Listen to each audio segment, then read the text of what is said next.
My father looked me dead in the eyes and said I was the stupidest mistake he ever made. He said I should take my pregnancy and get out of his house. He gave me 1 hour to pack 21 years of my life into whatever I could carry. And my mother, she just sat there at the dinner table staring at her mashed potatoes like they held the secrets of the universe. 9 years later, I was standing in my home office looking out at my 6-acre estate in Ridgewood, New Jersey, when my security team called. There was an older couple at my gate. They said they were my parents. And for the first time in almost a decade, I smiled thinking about Gerald and Constance Hall. Because the stupid mistake they threw away, she was about to decide if they were even worth a conversation. My name is Phoenix Hall. I was 21 years old when my world collapsed, and I need to tell you how I built a new one from the wreckage. Growing up in Ridgewood, I was never the daughter my father wanted. Gerald Hall owned a mid-sized construction company, and from the moment I was born, he made his disappointment clear. He wanted a son. He got me instead, so he decided to pretend the difference didn't exist. While other girls my age were learning to braid hair and pick out prom dresses, I was learning to change tires in our garage, spending summers hauling materials at his construction sites, and playing softball even though I secretly wanted to take dance classes. My father had a plan for me, you see. I was going to be the son he never had. I was going to take over Hall Construction and continue his legacy. The fact that I was a girl was just an inconvenience he chose to ignore. I got pretty good at ignoring it too. I learned to swallow my feelings, to perform, to achieve. I studied business at Rutgers because that's what he expected. I got straight A's because anything less meant a lecture about wasted potential. I became a perfectionist, always chasing approval that never quite came. Looking back, I realize I could rebuild a carburetor with my eyes closed, but I still can't French braid to save my life. Some education, right? My mother, Constance, was a different kind of problem. She wasn't cruel. She was just absent in every way that mattered. She floated through our house like a ghost, never disagreeing with my father, never standing up for me, never making a single wave. I used to think she was weak. Later, I realized she had simply made her choice a long time ago, and that choice was comfort over courage. If someone had told me back then that in just 8 months I would lose everything, my family, my future, and the man I thought loved me, all in the same 24 hours, I would have laughed. But life has a cruel sense of timing, and mine was about to run out. Then I met Tyler Webb. Looking back now, I should have known that any man whose smile could convince you the sky was green was probably lying about the color of everything else too. But I was 21 and desperate to be loved by someone who actually saw me as a woman. So when this handsome 24-year-old pharmaceutical sales rep started talking about our future like it was already written in the stars, I believed every single word. Marriage, kids, a house with a white picket fence. After 21 years of being told I wasn't enough, here was someone who made me feel like I was everything. I fell hard. The kind of fall where you don't even realize you've left the ground until you're already plummeting toward concrete. 8 months into our relationship, I found out I was pregnant. Terrified doesn't begin to cover what I felt, but Tyler seemed happy. He talked about baby names, about nursery colors, about teaching our kid to ride a bike. I let myself believe him. I let myself hope. That was my first mistake. Tyler started getting distant. Busy with work, he said. Traveling more, he said. I pushed down my worries because I needed the fairy tale to be real.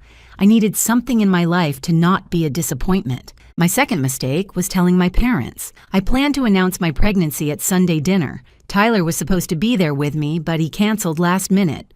Work emergency, he claimed, so I sat alone across from Gerald and Constance Hall, pushed my food around my plate, and finally said the words that would change everything. My hands went ice cold under the table. I could feel my heartbeat in my throat, pounding so loud I was certain they could hear it across the dining room. My father's face went through several stages. Confusion first, then disbelief, then something cold and hard settled into his features, something I had never seen before in 21 years. My mother just froze, her fork halfway to her mouth, a statue in pearls and silence. Gerald didn't yell at first. That would have been easier. Instead, he spoke in this quiet, controlled voice that was somehow worse than any scream. He talked about his plans for me, about how I was supposed to take over the company, about how an unmarried pregnant daughter would destroy his reputation in the business community, about how he had spent 21 years trying to mold me into something useful, and this was how I repaid him. Then the quiet broke. He stood up so fast his chair fell backward and crashed against the hardwood floor. The sound made me flinch like a gunshot, and then he said words that I will carry with me until the day I die. He said I was just a stupid mistake from his past. He said he should have tried again for a son instead of wasting his time on me. He told me to take my pregnancy and get out of his house. I looked at my mother, begged her with my eyes to say something, anything, to defend me just this once. She stared at her mashed potatoes like they were the most fascinating thing she had ever seen. Gerald gave me 1 hour. I packed 2 suitcases with shaking hands. 21 years of existence crammed into whatever would fit. My mother didn't come to my room, didn't offer help, didn't say goodbye. I could hear the television turn on downstairs, some game show with cheerful music, while I erased myself from my childhood home. I walked out the front door, and I never looked back. In my car, I called Tyler. No answer. I called again. Voicemail. I sent a text with trembling fingers telling him my father had kicked me out, telling him I needed him. 3 hours I waited for a response. 3 hours of sitting in a dark parking lot, watching my phone screen like it held my entire future, praying for the fairy tale to survive just a little longer. Then his message came through, and whatever was left of my naive little heart shattered into pieces so small I wasn't sure I'd ever find them all. Before we continue, if you're enjoying this story, please hit that subscribe button and tell me in the comments where you're watching from and what time it is there. I see every single comment, and they mean the world to me. Thank you so much for your support. Now, where were we, right? Tyler's message, 6 words. That's all he gave me. After 8 months, after all those promises, after talking about our future and our baby and forever, 6 words on a glowing screen in a dark parking lot. He said he couldn't do this. He said he was sorry. He told me not to contact him again. I didn't listen. Of course I didn't. I called him probably 40 times that night. Every call went straight to voicemail until eventually the number just stopped connecting at all. He had blocked me. The man who talked about our children's names had blocked me like I was a telemarketer. The next morning, I drove to his apartment. I needed answers. I needed to look him in the eye and understand how someone could transform from Prince Charming into a ghost overnight. A woman answered the door. She was pretty, put together, wearing an engagement ring that caught the morning light like a tiny disco ball of betrayal. Her name was Lauren, and she had been engaged to Tyler Webb for 2 years. 2 years. While Tyler was whispering promises in my ear, he was going home to a fiancé who had no idea I existed. I was the other woman in a story I didn't even know I was part of. The morning sickness I'd been fighting suddenly had nothing to do with pregnancy. Lauren and I just stared at each other for a moment, 2 women realizing we'd been loving the same lie. Then Tyler appeared behind her, and the mask finally came off. There was no charm left.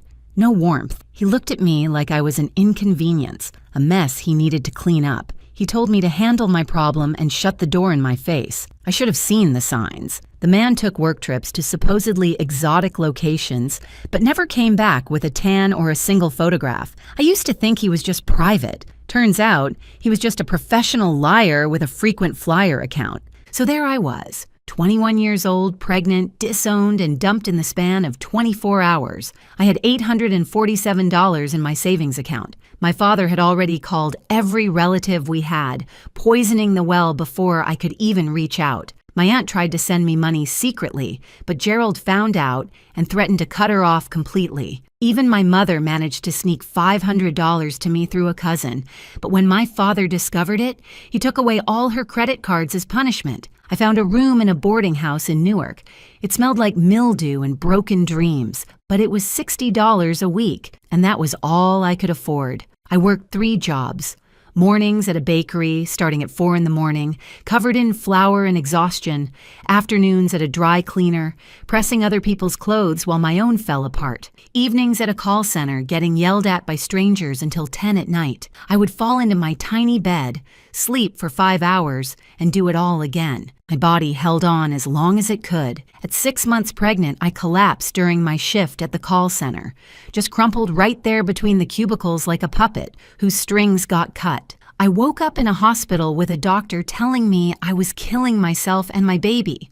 He said I had to slow down or I would lose her. I quit 2 of my jobs. I had no choice. I survived on one income, food stamps, and a level of anxiety that probably should have had its own zip code. My daughter was born in April. I named her Iris, after the flower and the goddess of rainbows, because she was the only color left in my gray world. She came into this life in a delivery room with no family waiting outside, no father pacing the halls, no grandparents eager to hold her. Just me, exhausted and terrified and more in love than I had ever been in my entire life. The nurse asked if my family was coming. I told her they were traveling. It was easier than explaining that my family had thrown me away like yesterday's garbage. I held Iris in my arms, this tiny, perfect human who had done nothing wrong except exist, and I made her a promise. I swore she would never, ever know what it felt like to be unwanted. My father, meanwhile, was busy erasing me from existence. He told everyone in Ridgewood that I was troubled, making poor choices. He implied things without saying them directly, letting people's imaginations fill in the worst details. Old family friends crossed the street to avoid me when I visited the area. Former college classmates stopped returning my texts. I discovered through a cousin's accidental social media post that I had been cropped out of every family photo, 21 years of birthdays, holidays, and graduations, and I no longer appeared in any of them. But here's the thing about rock bottom. Once you're there, there's nowhere to go but up. And I learned that year how to stretch $12 across 7 days of groceries. I learned 47 different recipes involving rice and beans. To this day, I'm worth millions, and I still can't look at a kidney bean without my eye twitching a little. Some traumas stay with you. The wound that cut deepest wasn't my father's rage, though. It was my mother's silence. Constance Hall had watched her only daughter get thrown out into the world, pregnant and alone, and she had said nothing, done nothing, chosen nothing except the path of least resistance. A few months after Iris was born, I wrote my mother a letter. I poured my heart onto that paper. I told her about her granddaughter. I begged her to meet Iris, to be part of her life, to choose love over fear just this once. Her response came 2 weeks later. One paragraph. She said, "My father thought it was best if they moved on."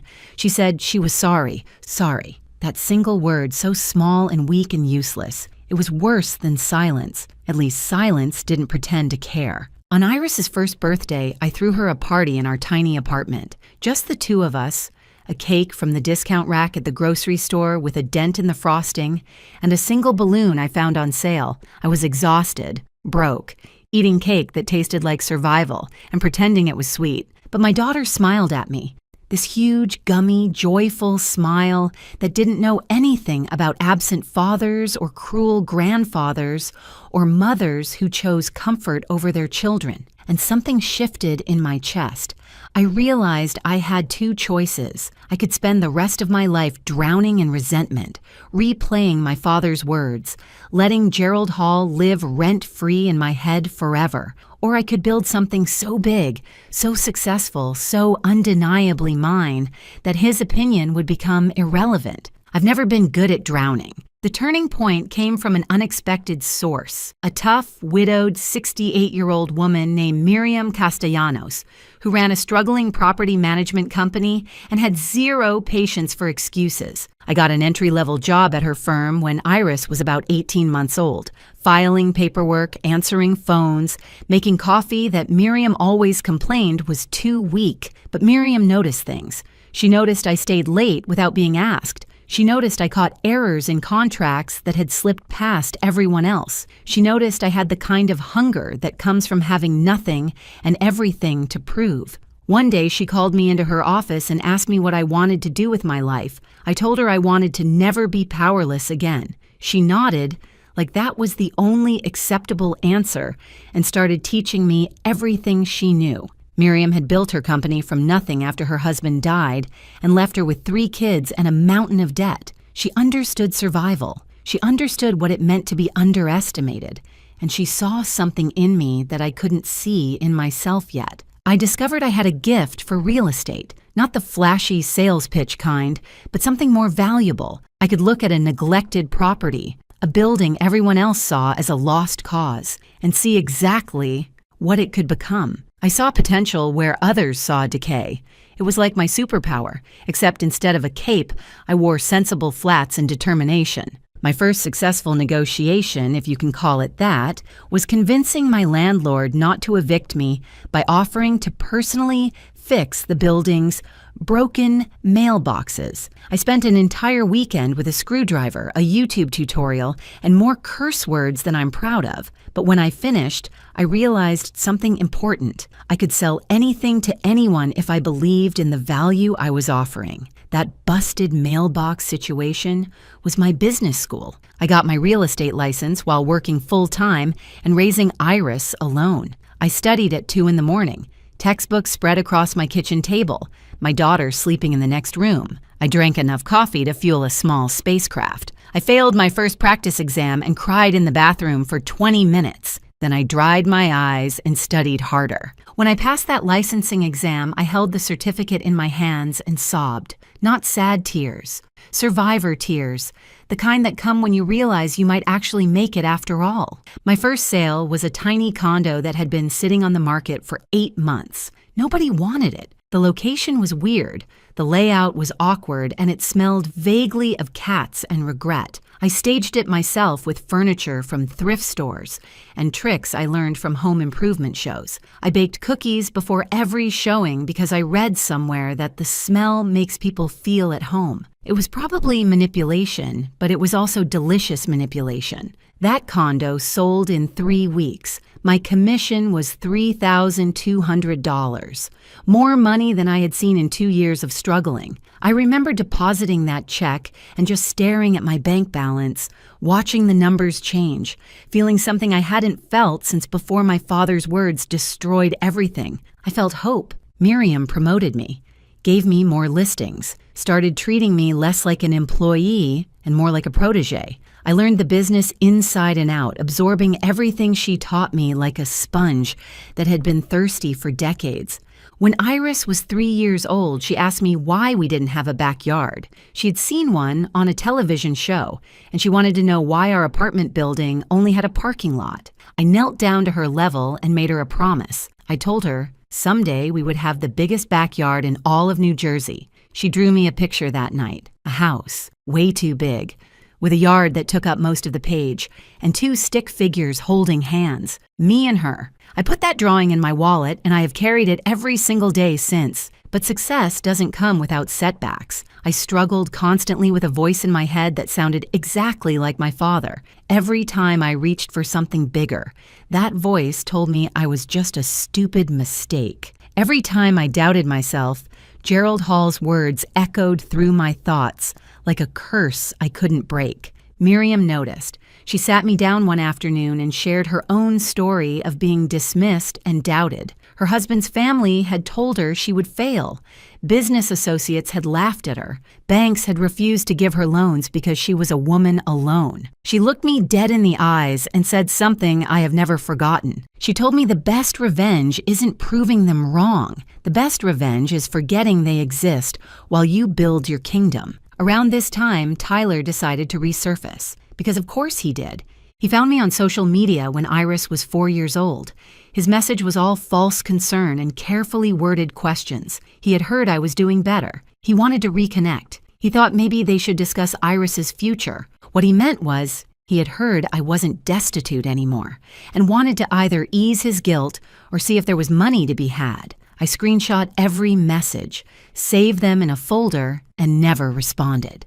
Let him wonder. Let him wait forever. Here's something funny, though. Lauren, his ex-fiancée, reached out to me separately around the same time. Apparently, Tyler had eventually cheated on her, too, because leopards don't change their spots.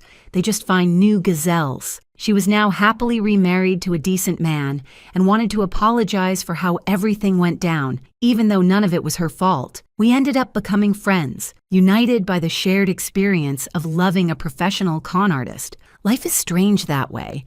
Sometimes the people you should hate become the people who understand you best. Through industry connections, I started hearing whispers about hall construction. My father had overextended during a building boom, taken bad loans with worse terms, and his company was slowly bleeding out. His pride wouldn't let him admit it. Constance had to let go of their housekeeper. They stopped going on their annual vacation. Small cracks in the facade that only someone watching closely would notice. I noticed. I didn't feel satisfaction. Not yet. I was too busy building my own empire to waste energy on his crumbling one. By the time Iris started first grade, I had saved $180,000. I had a plan, a reputation, and a future that had nothing to do with Gerald or Constance Hall. I wasn't planning revenge. I was simply too busy for revenge. But if my success happened to shine a light on exactly what they threw away, well, that was just good positioning. By the time I was 28 years old, I had learned something important about myself. I wasn't just a survivor, I was a builder. Miriam Castellanos decided to retire. 68 years of working, fighting, and proving everyone wrong had earned her a beach somewhere warm where nobody knew her name, and nobody needed her expertise. Before she left, she sat me down and offered me her entire client list at a price so low it was practically a gift. I tried to argue. Tried to pay her what it was actually worth. She just looked at me with those sharp eyes that had seen everything and said this was her investment in the future. She said she wanted to watch what I would build, and she couldn't do that if I was broke from overpaying her. Then she handed me a bottle of champagne, told me not to open it until I made my first million, and walked out the door. I still have that bottle. I'm saving it for something even bigger now. I launched Phoenix Rise Properties from a tiny office in Hoboken with one desk, one chair, and more ambition than square footage. The name wasn't subtle, but subtlety had never gotten me anywhere. I was a phoenix. I had burned, and I had risen. Anyone who had a problem with that could take it up with my profit margins. My specialty became finding neglected properties in neighborhoods that were about to transform. Buildings everyone else dismissed as lost causes. I would buy them, restore them with care and intelligence, and sell them for considerably more than I paid. My first major project was a condemned apartment building in Jersey City that the city was about to demolish. I saw potential where everyone else saw rubble. 18 months and a lot of sleepless nights later, I had converted it into luxury condos that sold out in 6 weeks. That project made me $1.2 million in profit. I remember sitting in my new office staring at the numbers, trying to make them feel real. 8 years earlier, I'd been eating dented birthday cake in a boarding house, wondering if I could afford diapers. Now I was a millionaire. Not inherited wealth, not family money, mine. Every dollar earned through work and will, and refusing to quit when quitting would have been so much easier. I deliberately kept a low profile during those years, used my business name on everything, rarely my personal name. No social media presence, no photographs in industry publications, no flashy displays of success. My office was in Hoboken, far from Ridgewood and the people who used to know me. Anyone from my old life wouldn't have recognized the confident businesswoman in tailored suits who closed deals worth more than their houses. The transformation from struggling single mother to real estate developer still surprises me sometimes. I went from owning 2 pairs of work pants to having a closet organized by season and occasion. I still keep those original 2 pants though. They're framed in my closet like art. Some people hang diplomas. I hang polyester blend reminders of where I started. Through it all, Iris remained my center, my reason, my North Star. When she was 7, she started asking about grandparents. Her friends at school talked about visiting Grandma's house, getting spoiled with cookies and presents, having that special relationship that grandparents and grandchildren share. Iris wanted to know why she didn't have that. I told her a simplified version of the truth.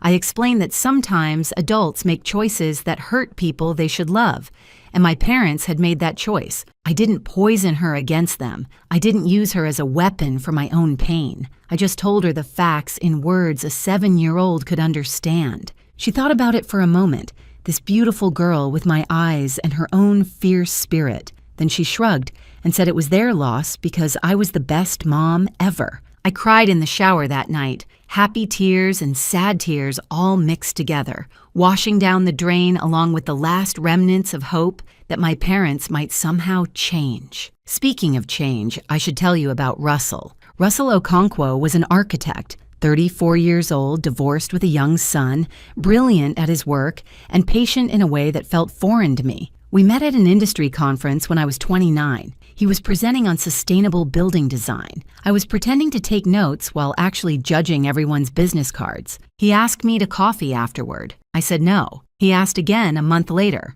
I said no again. The third time, 6 months after that, I finally said yes, mostly because his persistence had become impressive enough to reward. Here's the thing about Tyler Webb. He didn't just break my heart. He broke my ability to trust. For years after him, I couldn't look at a man's kindness without searching for the hidden agenda. Every compliment felt like the opening move in a con. Every promise sounded like a lie waiting to reveal itself. I had built walls so high around my heart that I wasn't sure anyone could scale them. Russell didn't try to scale them. He just showed up consistently, respected my boundaries, and proved through actions instead of words that he was exactly who he appeared to be. It took years. Literal years of friendship, of slow trust building, of him never once pushing for more than I was ready to give. By the time Iris was 8, Russell and I were officially together. He had earned that place in my life the hard way, which is the only way that matters. Meanwhile, I kept tabs on Hall Construction through public records and industry gossip. Not obsessively, just occasionally. Enough to know that my father's empire was crumbling while mine grew. Gerald had lost 2 major contracts to competitors who were younger, hungrier, and more adaptable. He had taken a second mortgage on my childhood home, the house he had kicked me out of with such righteous fury. My mother's sister mentioned at a community event that Gerald's pride wouldn't let him admit they were struggling. He was still pretending everything was fine while the foundation rotted beneath him. I felt nothing when I heard these things. No satisfaction, no pity, just a kind of distant acknowledgement, like reading about a stranger's misfortune in the newspaper. Then I saw the listing. Thornfield Estate, 6 bedrooms, 4 acres, a historic property in Ridgewood that had been on the market for 2 years because the asking price was ambitious and the renovation needs were significant. It was 3 miles from my parents' house. It was also in one of the best school districts in New Jersey, perfect for Iris as she approached high school years. The property had incredible bones, and I could already see exactly what it could become. I told myself I was buying it because it was a good investment, because Iris deserved that backyard I had promised her when she was 3, because Ridgewood schools would give her opportunities that mattered. All of that was true. But I would be lying if I said I didn't smile when I signed those papers. Some purchases are practical. Some purchases are poetic. This one was both. We moved into Thornfield Estate 2 weeks before Iris's 9th birthday. I was 30 years old, self-made, successful beyond anything my 21-year-old self could have imagined. I had a daughter who knew she was loved, a partner who had earned my trust, and a home that belonged entirely to me. I didn't think about my parents. I didn't need to, but Ridgewood is a small town, and secrets have a very short lifespan. The whispers started within days of my moving in. Ridgewood isn't a big place. People talk. People notice. And when the disowned daughter of Gerald Hall suddenly appears in a historic estate worth more than most people's lifetime earnings, people definitely talk. I heard the rumors secondhand through Russell, who heard them from a colleague, who heard them from a neighbor. Did you hear Gerald Hall's daughter is back? The one he kicked out years ago? She's living in Thornfield Estate, the $8 million property. Can you believe it? Before we continue, I need to take just a second to say thank you. If this story is hitting home for you, please take a moment to like this video and subscribe to the channel. It truly means everything to me. And tell me in the comments where you're watching from right now and what time it is. I read every single one. Thank you from the bottom of my heart.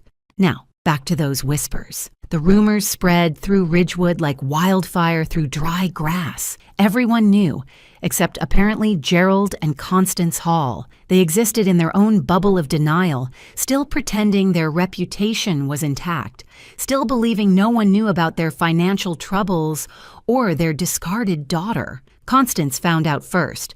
Her bridge club, of all things. Some well-meaning friend asked if she was excited about having Phoenix back in town, about having access to her granddaughter. Constance apparently went pale as paper and excused herself early. She told Gerald that night. I can only imagine how that conversation went. His face when he realized his stupid mistake, the daughter he had thrown away like garbage, was now living in a house he could never afford. The daughter he had erased from photographs was worth more than he would ever be again.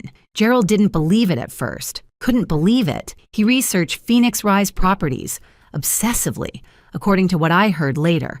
Found the portfolio, the awards, the industry recognition, found photographs of me at conferences, shaking hands with mayors and developers, looking nothing like the crying girl he had given 1 hour to pack her life. I imagine his face went through several stages during that research: confusion, denial, recognition, and finally, something he probably hadn't felt in years: desperation. It was a Saturday morning when the call came. I was in my home office reviewing plans for a new development project, drinking coffee and enjoying the quiet. Iris was playing in the garden with Russell's son, their laughter floating through the open window like music. My security team called, very professional, very neutral. They informed me there was an older couple at the main gate. The couple claimed to be my parents and requested entry to the property. My heart stopped. Then it started again, faster than before. I looked out the window at Iris. My daughter, happy and innocent, unaware that the people who had rejected her before she was even born were currently standing at our gate, waiting to be let in. I told security to inform them I would be there shortly. Then I made them wait. 47 minutes. I would love to tell you it wasn't pettiness, that I genuinely needed that time to compose myself, to prepare what I would say, to settle my nerves. And that was partly true, but I would be lying if I said there wasn't some satisfaction in knowing Gerald Hall was standing outside a gate, waiting for permission to enter, while his daughter took her time deciding if he was worth the effort. Some things you earn through patience, other things you earn through making people wait. When I finally walked down to the gate, I saw them clearly for the first time in 9 years. Gerald had aged badly.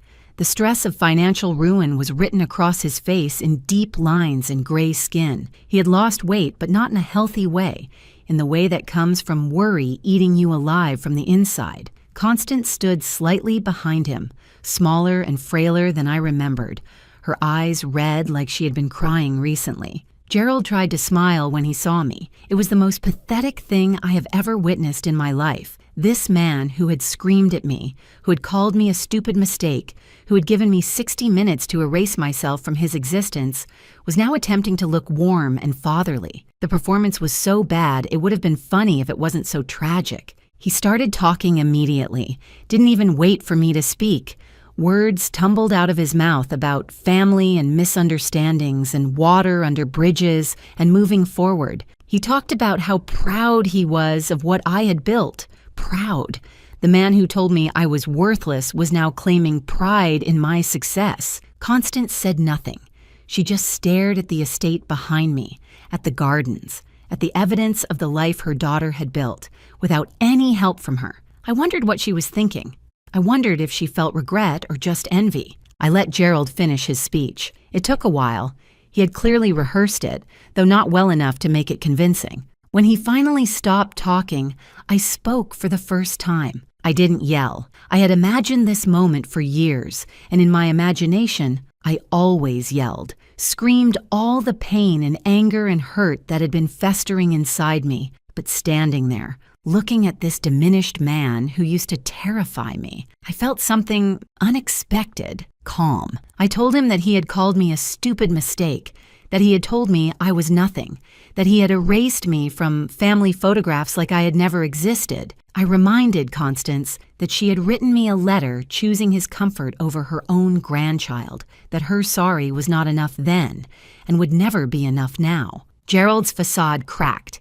He admitted the company was bankrupt. They were about to lose the house. Everything he had built was gone, and he needed help. He actually said those words to me. He said I had to help them because they were my parents. I almost laughed. Almost. Because here was the man who had refused to be my father when I needed him, demanding that I be his daughter now that he needed me. He finally saw me as capable, but only because he needed my checkbook. Better late than never, some people might say. Number. Some things are simply too late. I looked at my father for a long moment, really looked at him. This man who had shaped my entire childhood with his disappointment and demands, who had made me feel like a failure simply for being born the wrong gender, who had thrown me away when I needed him most and expected me to crawl back when he needed me. Then I looked at my mother, the woman who had chosen silence over love, who had watched her only daughter get discarded and done nothing, who had written sorry in a letter like that single word could bandage a wound that went bone deep. And I smiled, not with cruelty, not with vengeance, not with the satisfaction of watching them suffer. I smiled because I realized, standing there in front of my beautiful home with my daughter's laughter in the background, that I didn't need anything from them anymore. Not their approval, not their regret, not even their acknowledgement of how wrong they had been. I was free. I told Gerald I wasn't going to help him, not because I wanted him to suffer, but because I didn't owe him anything. He had made that clear 9 years ago when he gave me 1 hour to pack my life into suitcases. The debt between us was settled the moment I walked out his door. I told him I had a daughter who had never known what it felt like to be unwanted. That was my legacy, not saving people who threw me away when I was at my lowest. Then I turned to Constance specifically. I told her she could have left him. She could have chosen me. She could have been a mother when it mattered. She didn't. That was her right. Her choice to make, and this was mine. Gerald tried anger first, raised his voice, talked about everything he had done for me growing up, tried to make me feel guilty. It bounced off me like rain off glass. His anger had no power anymore. Then he tried guilt, reminded me they were old, that they had nowhere to go, that I was their only child. I felt nothing. The guilt he was trying to summon had been burned out of me years ago. Finally, he tried something that looked almost like genuine remorse. His voice cracked. His eyes got wet. He said he was sorry, that he had been wrong, that he had made the biggest mistake of his life. Too little. 9 years too late. I told him I hoped he found peace, but he wouldn't find it here. Not at my gate, not in my home, not in my life. Constance spoke for the first time since they had arrived. Her voice was small, barely above a whisper. She asked if she could at least see Iris. Just once, just to see her granddaughter. For one moment, my heart wavered. This was my mother, the woman who had braided my hair when I was little, before Gerald decided that was too feminine. The woman who had snuck me $500 through a cousin when I had nothing. Then I remembered the letter. I remembered sorry. I remembered the years of silence, the years of choosing him over me, the years of letting me struggle alone while she preserved her comfortable life. I told her Iris didn't know she existed, and I said keeping it that way was the kindest thing I could give my daughter. Constance's face crumpled. Gerald put his arm around her, still trying to maintain some dignity, still playing the role of protective husband even though he had protected nothing. They left, slowly, like they were hoping I would change my mind. I watched them walk back to their car, a vehicle that was older than it should have been, showing the kind of wear that comes from deferred maintenance and stretched budgets. They drove away. I stood at my gate until their car disappeared around the corner, and I felt lighter with every inch of distance between us. Iris came running up a few minutes later, Russell's son chasing behind her. She asked who those people were. I looked at my daughter, this beautiful, happy, confident girl who knew she was loved every single day of her life, who had never been called a mistake, who had never been made to feel like she wasn't enough. I told her they were nobody important, and I meant it. That evening, Russell came over for dinner.